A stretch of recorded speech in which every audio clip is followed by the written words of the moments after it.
Après. Donc, dans mon cas de figure, je vois quelqu'un tomber, d'accord? Ou alors, j'arrive et je le découvre déjà couché. Bon, je ne sais pas ce qui s'est passé, à la rigueur, je m'en moque.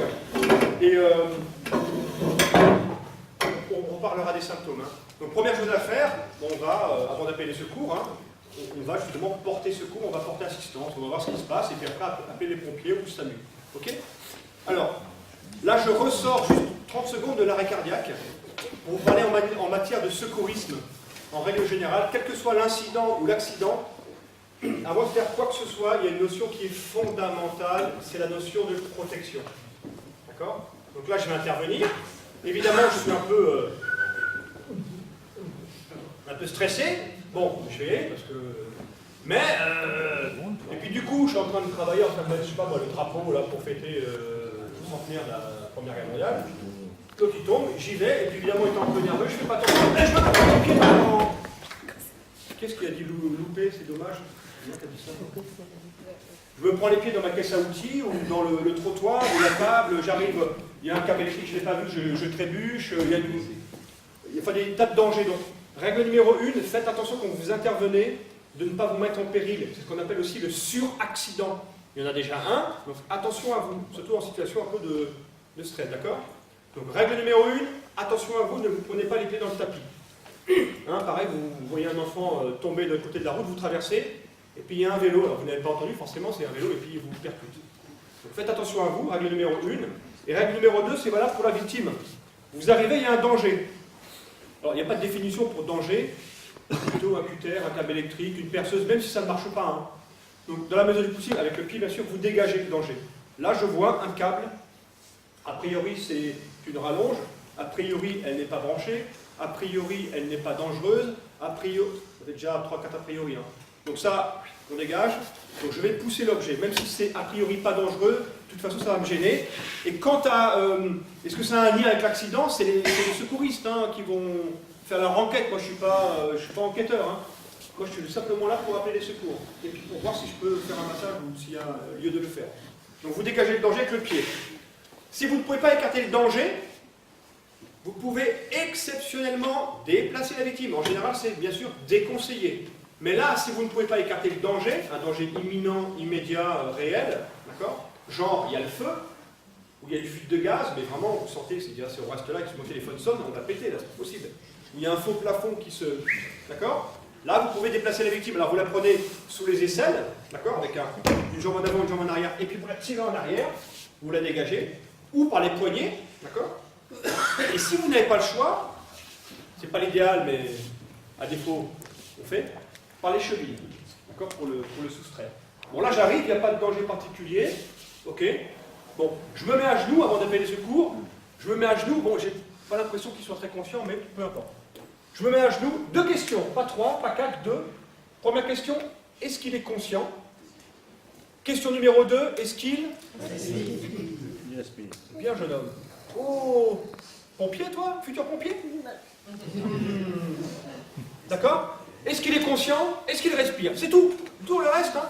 Je répète les symptômes, n'en tenez pas compte. Même si vous l'avez vu se tenir la poitrine, même s'il est cardiaque, même s'il boit, il fume, machin, peut-être que c'est lié, mais en tout cas, je dois vérifier s'il est conscient et s'il respire. Les symptômes, je les garde dans ma tête et je les donnerai aux secouristes. Je leur dis, écoutez, c'est vous le docteur? Ben, moi je l'ai vu, il s'est tenu, enfin je crois qu'il s'est tenu un peu là. Ou alors il est cardiaque, ou alors ça fait longtemps qu'il se plaint d'une douleur depuis quelques temps, là, ou bref, ok? Donc je vais vérifier la conscience et la respiration.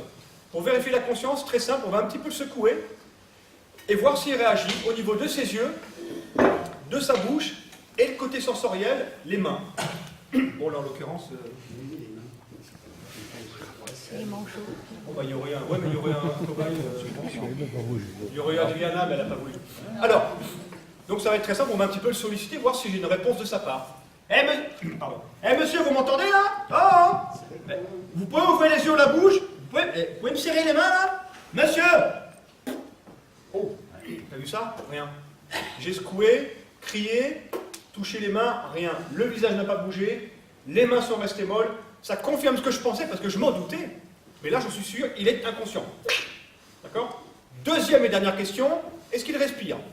Je vais donc vérifier la respiration. rappel ou information, on ne prend pas le pouls. Le pouls là, ou éventuellement ailleurs. Le pouls, c'est un geste pour les professionnels. Nous, le grand public, on va se contenter, c'est encore plus simple que le pouls. On va donc vérifier la respiration. Donc je vais me pencher près des voies aériennes, à le nez, la bouche, et je vais essayer d'entendre et de voir si la victime respire, tout simplement. D'accord? Alors, avant de vérifier la respiration, pensez à lui incliner la tête en arrière, basculez-lui la tête en arrière. Pourquoi? Là, il est inconscient, on est d'accord. Vous savez, quand quelqu'un est inconscient, vous lui prenez le bras tombe. Le bras, c'est un muscle, la langue aussi. Donc le problème, c'est que si on le laisse comme ça à plat, la langue glisse en arrière et elle bouche la trachée. La trachée, c'est là où l'air passe pour aller dans les poumons. Donc si la langue bascule en arrière et elle bouche la trachée, l'air ne passe plus. Donc l'air ne se régénère pas. Et si en plus vous ne pouvez pas faire le bouche à bouche, au bout de quelques minutes, ça commence à être un peu ennuyeux. Donc pour éviter que la langue glisse en arrière, on bascule la tête, on incline la tête et par un effet mécanique, elle ne peut plus glisser. Pardon? La langue, elle glisse plus. La langue, elle glisse plus. Effectivement, si on met si on met la tête en arrière, donc je mets la tête en arrière, et en même temps, vous vérifiez que la victime n'a rien avalé. Vous ouvrez la bouche, et vous regardez si la victime n'a rien avalé, un dentier. Son dentier, de préférence. Non, Marc, ouais, non, t'as raison. Un dentier, ça peut être une janine, hein, après tout. Je le supputais, mais... Donc, un dentier, une pièce de monnaie, un bouchon de liège, un aliment, ça c'est redoutable, un morceau de viande, une pomme, hein, un morceau de pain, peu importe, un Lego ou un casque de Playmobil. Faut pas mettre les Legos dans la bouche, hein. Jamais, hein. Tu l'as jamais fait, toi. Hein. Oh, super. Donc, je mets la tête en arrière, il n'y a rien dans la bouche, donc je me penche, là je n'entends rien, je ne sens rien sur ma joue, je regarde la poitrine, l'abdomen, je mets la main en contrôle. Bon, là, si vous avez un doute, vous pouvez attendre 10 secondes. Là, par contre, je n'ai aucun doute. Absolument rien. Donc, la victime ne respire pas. Elle est inconsciente, elle ne respire pas, donc, c'est un arrêt cardiaque. Et à partir de cette seconde, tout de suite, j'appelle les secours. D'abord, j'appelle les secours. Tout de suite, les secours. Parce qu'effectivement, on peut commencer à masser. C'est pas idiot, hein. On a du temps, on masse. Mais on va masser 1 minute, 2 minutes, au bout d'un quart d'heure, on va avoir mal, et puis on dit, mais qu'est-ce qu'il faut les secours? Ah bah oui, je ne les ai pas appelés, ils ne peuvent pas venir. D'abord les secours, donc j'appelle, ou si on est à 2, effectivement, je demande à un témoin d'appeler les secours. Tiens, s'il te plaît, appelle les secours, et pendant ce temps, effectivement, j'attaque le massage. D'accord? Donc étape numéro 1, j'appelle les secours. Ne perdez pas de temps à savoir, est-ce que ça a un lien avec l'électrocution? Est-ce que ceci, est-ce qu'il est noir? Tu le connais? Quel âge il est cardiaque, tu connais? Donc vérifiez si les poumons sont sautés. Tout de suite les secours. Allô, venez vite, on est ici, en haut, en bas, à l'arrière, à l'avant, c'est bon, on peut raccrocher, on a un oublié. On appelle les secours. Étape numéro 2, effectivement, le massage. Vous avez compris que le massage, même si vous le faites mal, ça ne peut pas être pire. D'accord? Là, chaque minute qui passe, les chances de survie. Donc, on va faire ce massage aussi bien qu'on peut. Si ça marche, tant mieux. Si ça ne marche pas, eh ben ouais, j'aurais essayé. D'accord? Donc, je vais faire mon massage cardiaque et puis on verra bien le résultat. De toute façon, je n'ai rien à perdre. Lui, par contre, il a un truc à perdre, c'est la vie. Donc, on va l'aider, on va faire ce massage cardiaque. Bon, pour faire un bon massage cardiaque, la victime toujours sur une surface dure et plane. Hein? On ne fait pas un massage façon Michael Jackson sur un lit. Hein? Donc, surface dure et plane. Tu connais Michael Jackson? Oui. Bon, d'accord. Surface dure et plane. Ok. Ensuite, le torse de la victime toujours dénudé. T-shirt, soutien-gorge, combinaison, chemise de nuit, le gladiateur, le G.I. Joe, tout ça. Le gars, il fait un petit spectacle, il est habillé en gladiateur, il tombe, il y a une côte de maille, il y a une armure, vous dégagez. Le torse complètement dénudé. Ok?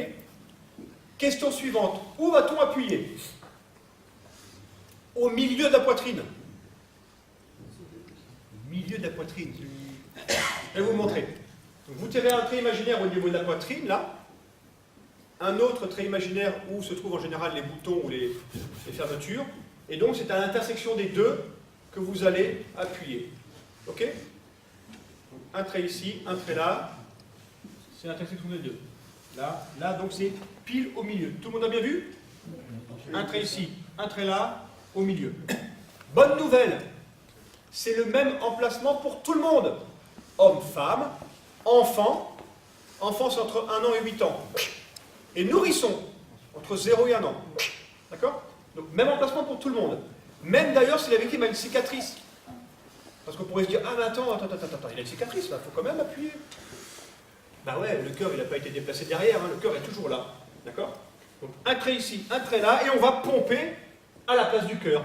Ok? On va pomper, sachant que là, on ne peut pas lui faire bobo puisqu'il est en arrêt cardiaque. Alors évidemment, on ne masse pas façon Louis XVI, tu connais Louis XVI. Tu ne connais pas Louis XVI? Bon, c'est un peu normal. Hein? À l'époque du Louis XVI, il massait comme ça, tu sais, c'était très classieux. Donc là, on va masser un peu à la vosgienne, quoi. Donc, on se met à genoux. Est-ce que là, je suis à genoux? Alors, c'est incroyable. Quand on fait des formations secouristes, on dit aux gens, mettez-vous à genoux. Non, à genoux, c'est ça. Comme pour la prière. Donc, on se met bien à genoux, d'accord? On ne masse pas avec les doigts ou avec la paume, mais le bas de la paume. La partie dure, là, d'accord? Ok? Et vous mettez les mains l'une sur l'autre ou l'une dans l'autre. Au choix, peu importe. Et le plus important, la position des coudes. Dis-moi, jeune homme, est-ce que tu as déjà vu un Playmobil boire un café? Réfléchis bien. Non? Et pourquoi?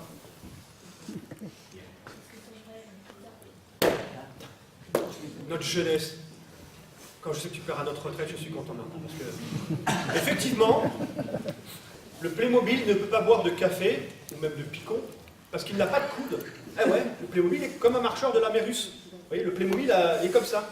Donc vous mettez à genoux, vous bloquez les coudes, façon Playmobil, une main dans l'autre ou l'une sur l'autre, un trait là, et vous voyez, je suis bien en avant, je ne suis pas en arrière.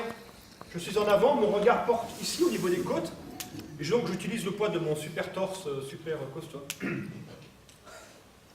Et je vais pomper. Alors pour l'adulte, c'est-à-dire au-dessus de 8 ans, il faut enfoncer de 5 cm. Vous voyez, c'est une compression thoracique, c'est pas on y va doucement, hein. C'est vraiment un massage cardiaque, j'enfonce de 5 cm. Pour l'enfant entre 1 an et 8 ans, on ne va pas enfoncer de 5 cm, mais plutôt de 2 ou 3 cm. Donc, au lieu d'enfoncer avec 2 bras, on n'en prend qu'un seul. D'accord? Même emplacement, et on va pomper. Le nourrisson, entre 0 et 1 an, on va également lui faire un massage cardiaque. On ne va pas prendre la main, mais 2 doigts. Comme ça, comme le pape. Vous connaissez le pape? C'est bien. D'accord? Donc un trait ici, un trait là, et on va pomper. Très délicatement et très vite. Alors vous n'êtes pas obligé d'être à genoux, hein. Parce qu'on se met à genoux surtout pour avoir de la puissance. Là, pour le nouveau-né, vous pouvez, bon, éventuellement le mettre entre vos jambes si vous êtes assis ou sur une table, et puis pomper comme ça, d'accord? Alors, bonne nouvelle, c'est le même emplacement pour tout le monde. Et il y a encore une bonne nouvelle, parce que j'ai une hotte pleine de bonnes nouvelles, c'est qu'il n'y a pas de durée pour un massage cardiaque. Ce que je veux dire par là, c'est que quand on commence un massage, je ne vais pas vous dire, bon, ok, j'y vais, et puis vous me dites, dans, allez, 10 minutes, on arrête, on considère que, si les pompiers ne sont pas là, on considère que c'est trop tard, puis on arrête. Hein. Non. On masse jusqu'à ce que les secours arrivent. 5 minutes, 10 minutes, un quart d'heure, 20 minutes, une demi-heure. Il faut tenir, hein, mais... Voilà, on masse jusqu'à ce que les secours arrivent, ou alors, enfin, secours ou défibrillateur, hein, ou alors on arrête si la victime respire. Donc de temps en temps, on se fait une petite pause de quelques secondes, on vérifie la respiration. Ah non, putain, c'est pas bon là. Qu'est-ce qu'on fait? Bah rien, qu'est-ce qu'on fait? T'es marrant, qu'est-ce qu'on fait? On reprend, qu'est-ce que je te dis? Bah oui, ça fait 10 minutes, et alors, on va pas s'arrêter, de toute façon, on continue, d'accord? C'est bon pour tout le monde? Donc voilà pour... Alors, on masse aussi longtemps qu'on peut, et donc quand on est à plusieurs, on se relaye. Et le témoin ou les témoins qui sont avec vous, s'ils vous disent « Oh non, moi je peux pas, là, je vais tomber dans les pommes », je vous dis « Attends, c'est pas le moment, là. Moi aussi je suis stressé, moi aussi j'ai envie de tomber dans les pommes, mais c'est pas le moment de tomber dans les pommes, donc viens m'aider, viens faire ce massage. D'ailleurs, même si tu le fais mal, on s'en fout. T'es pas un pro, j'étais comme moi, donc on y va. On le fait aussi bien qu'on peut. Et si ça marche pas, bah au moins, en plus, de manière égoïste, on aura notre conscience pour nous. D'accord? Donc viens le faire, mets-toi bien à genoux, les coudes comme ça, et t'enfonces aussi fort que tu peux. À la rigueur, tu veux pas que je te regarde, je me retourne, mais viens le faire, parce que de toute façon, sinon, il va y rester, là. Donc, ok? J'ai appelé les secours. Je fais mon massage cardiaque et je ramène ou je me fais ramener le défibrillateur. Je répète, le temps qu'on me le ramène, je continue le massage cardiaque. Donc votre défibrillateur, alors donc je vais utiliser le vôtre, le vrai, d'accord, et un faux, le mien. Donc le défibrillateur fonctionne avec deux choses importantes. Une pile, une grosse pile au lithium qui a une capacité de 4-5 ans, d'accord, et il fonctionne aussi avec des électrodes qui sont placées à l'arrière, hein, les fameux fers à repasser, en miniature évidemment, et on verra comment on les utilise, hein, d'accord. Donc on me ramène le défibrillateur, donc j'arrête le massage cardiaque, et j'allume l'appareil. Donc une fois de plus, ceux qui ne voient pas, n'hésitez pas à vous déplacer, hein, parce que là je ne peux pas me mettre autrement. Donc j'allume l'appareil, alors attendez, les électrodes, je vais déjà les ouvrir les électrodes. Très bien, très bien. Voilà. Et je l'allume.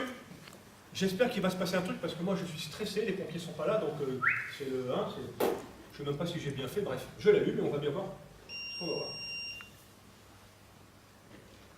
Appelez les secours immédiatement. C'est bon, tu les as eus? Mode adulte. Adulte, ouais. Restez calme et suivez les instructions vocales. Là, il faut écouter. Dénudez la poitrine et le ventre. Ouais. Coupez les vêtements si nécessaire. Ça c'est bon. Cravate ceinture aussi. Pour l'instant c'est bon. Prendre le paquet contenant les électrodes au dos de l'appareil. C'est ça, ouais, c'est ça. Ouvrir le sachet en le déchirant par le haut. Voilà. Je tiens sur le câble. Observez le schéma sur chaque électrode. Détachez la protection blanche de l'électrode marquée 1 et appliquez-la sur la peau nue du patient, exactement comme indiqué sur le schéma. Le dessin. Alors celle-là. Détachez la protection blanche de l'électrode marquée 2 et appliquez-la sur la peau nue du patient, exactement comme indiqué sur le schéma. Alors attends, la tête elle est là. Pressez fermement les électrodes sur la peau nue du patient. Pressez. Alors, Arrêt du système. maintenant je vais prendre le faux, évidemment, parce que là pour faire semblant d'envoyer un choc, il faut un faux. Parce que le vrai ne fonctionne que sur un vrai arrêt cardiaque. Donc je mets ma première pour vous en haut à gauche, hein, pour vous là, comme vous me voyez, et la deuxième en bas à droite. Une main sous l'aisselle, donc vous mettez votre main là et l'électrode au-dessous. Dès que là, alors rappelez-vous c'est un défibrillateur automatisé, donc dès que vous avez collé la deuxième électrode, l'appareil le sait et tout de suite il passe à l'analyse. Donc si maintenant je garde cette électrode et je ne la colle pas, l'appareil ne fait rien, il attend, il va vous parler. Collez l'électrode, non je ne veux pas. Donc dès que vous la collez, boum, il passe tout de suite à l'analyse. Donc ça va nous donner la chose suivante. Donc je mets mon électrode. Mode adulte. Ne touchez pas le patient. Hein? Analyse du rythme cardiaque. Ah, je fais l'analyse, le CG, donc il y a le docteur. Choc conseillé. Ah, choc. Écartez-vous, appuyez sur le bouton orange clignotant maintenant. Délivrez Personne le ne touche la choc victime. maintenant. C'est bon? Allez, Choc délivré. comme à la télé.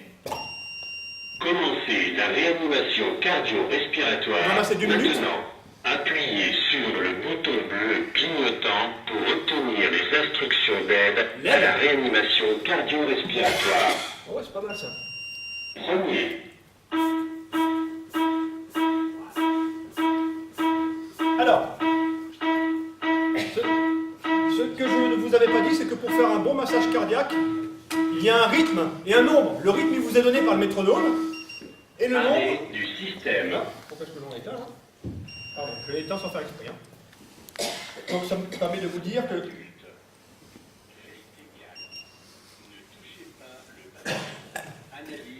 Donc ça permet de vous dire que le métronome vous donne donc la cadence de massage, mais aussi le nombre. Parce que pour faire un bon massage cardiaque, il faut masser 30 fois. 30 massages, d'accord, et 2 bouche à bouche. Donc là, le métronome va me donner la cadence, donc j'essaie de la suivre aussi bien que je peux. Et le nombre. Voilà. Donc vous voyez 2, 3, 4, 5, 6, 7 et 8. J'enfonce et je relâche. J'enfonce et je relâche. D'accord? Et ça va aller jusqu'à 30. Je n'ai même pas besoin de compter. Et il y a 5 cycles, 5 fois 30. Donc en tout 150 massages globalement. Donc je répète, ça va durer environ 2 minutes. Et au bout des 2 minutes, le patient. J'arrête. Analyse du rythme cardiaque. Donc là, il fait la deuxième analyse, on est d'accord? Verdict? Aucun choc conseillé. Ah, Du système. là, je l'éteins pour éviter qu'il continue de fonctionner. Donc vous avez entendu, on a envoyé un choc, j'ai massé pendant 2 minutes, j'arrête, il me demande d'arrêter, il refait une analyse, et là, il me dit pas de choc. Que se passe-t-il? Ben non, il y a 2 solutions, ou il est mort ou il est vivant. Il nomine Padre et Filii Spiritus Sancti. Ouais, allez-y, non mais... Respire. Non mais c'est pas vrai ça. Il respire. Champion du monde. Champion... Non mais c'est... sans blague. Il respire. Parce qu'on me fait toujours les mêmes réponses. Les gens me disent, ouais, c'est bon, il est sauvé, il est vivant, blablabla, le cœur est normal, il est reparti. Oui, oui, donc il respire. Ça, c'est la bonne réponse. Donc je vérifie la respiration. On dit pas, oh super, c'est bon, Joseph, il n'a pas choqué là. Il est vivant. Ouais, champion du monde. Il respire. Ah, mais j'en sais rien, moi. Ouais, peut-être. Hein. Non, on vérifie la respiration. Il n'y a pas de choc, effectivement, donc c'est pas probable qu'il respire. Donc je vérifie la respiration.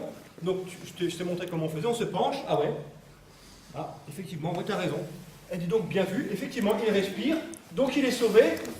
Pour le moment, en tout cas. Donc je laisse l'appareil installé et allumé. OK? Et j'attends les secours. 2 minutes après, le défibrillateur va refaire une 3e analyse. J'espère qu'il va encore me dire, choc me conseiller, que la victime respire. Alors pourquoi je précise, et j'insiste bien là-dessus, c'est là que je vous rejoins, c'est vrai que si l'appareil n'envoie pas de choc, la victime doit respirer. Mais il y a un cas de figure, alors je n'ai pas le pourcentage, hein, c'est peut-être 1%, 2%, mais c'est très faible, mais ça peut arriver, où l'appareil vous dit, pas de choc, donc là on est tous contents, et puis, eh bien, il ne respire pas. Et là on se dit, ah, il est mort. Non, c'est pas ça. Hein. Mais effectivement, pas de choc, et malgré tout, la victime ne respire pas. Donc si elle ne respire pas, ne cherchez pas à comprendre, qu'est-ce qu'on fait? On reprend le massage cardiaque. C'est bon pour tout le monde? D'accord? Donc pas de choc égale normalement respiration, mais s'il ne respire pas, c'est étonnant, on ne cherche pas à comprendre, on reprend le massage cardiaque. Ok? Regardez bien les questions, je vais y venir. Voilà, j'ai presque fini. Donc le défibrillateur, il envoie un choc électrique. Comme tous les appareils. Tu connais, jeune homme, tu connais Claude François?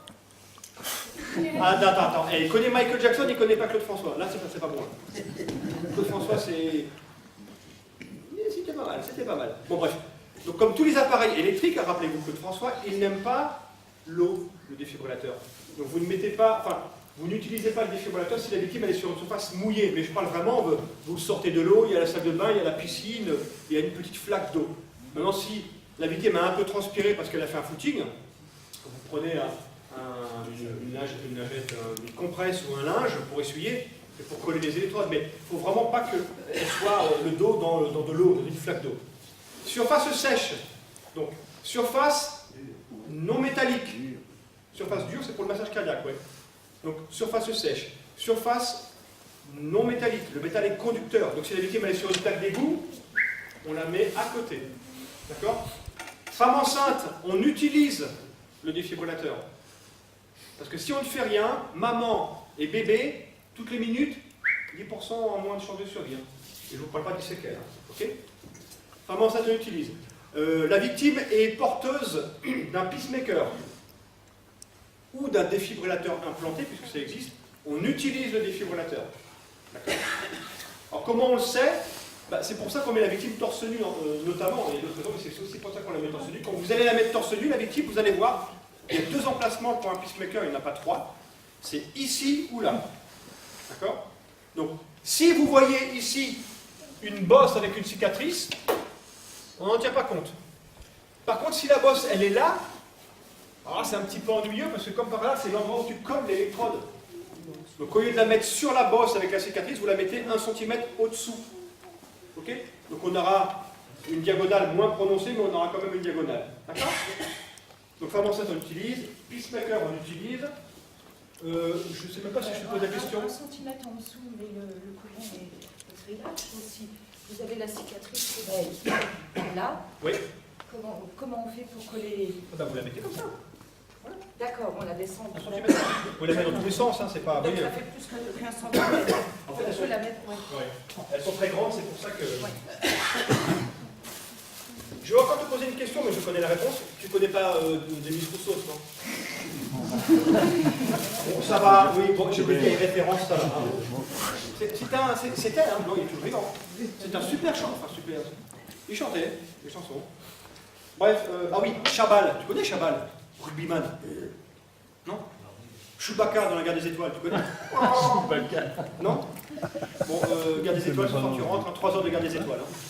Bref, tout ça pour vous dire que si la victime, elle est voilà, bravo, elle est extrêmement poilue, mais je parle, attention, de, excusez-moi du terme, à la moquette, hein, la toison. Donc si le monsieur, non mais c'est important parce que quand on dit poilu, ça c'est pas poilu. Il faut vraiment qu'il ait la toison. Donc s'il est très très très poilu, là il y a un problème. Parce que l'électrode, Comme Jean-Pierre.